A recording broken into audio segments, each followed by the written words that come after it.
নমস্কার, আমি অমিত সাহা। আমি প্রত্যুষা দত্ত। আজ ২৫শে বৈশাখ ১৪৩২, কবিগুরু রবীন্দ্রনাথ ঠাকুরের ১৬৪তম জন্মজয়ন্তী।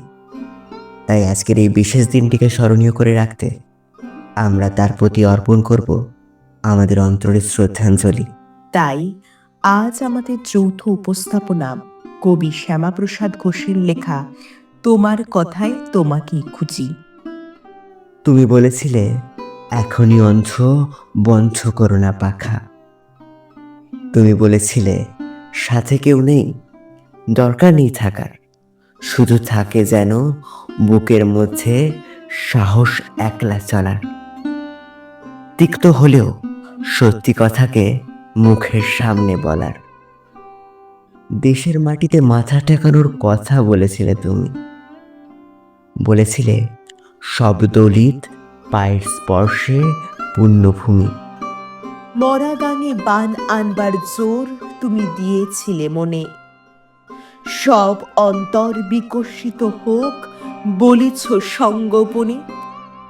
অজ্ঞানে ক্ষমা করবার কথা বলেছ সমুচ্চারে।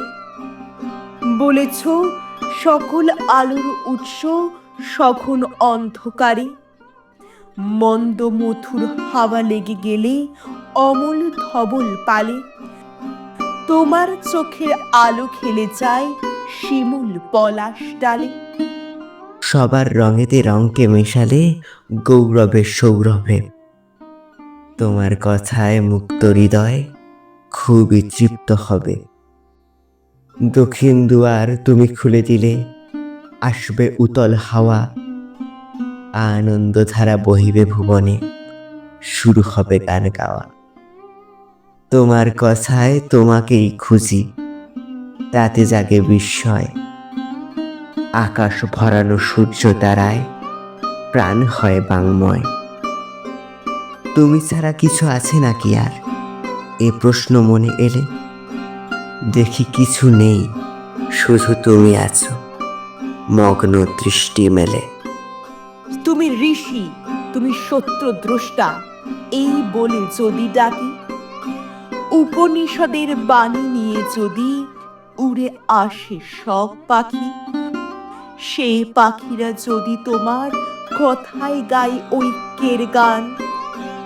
রবীন্দ্রনাথ তোমার জন্য আলো দেবে আসমান। রবীন্দ্রনাথ তুমি শুধু ধুয়ে মুছে দিও সব প্রাণ।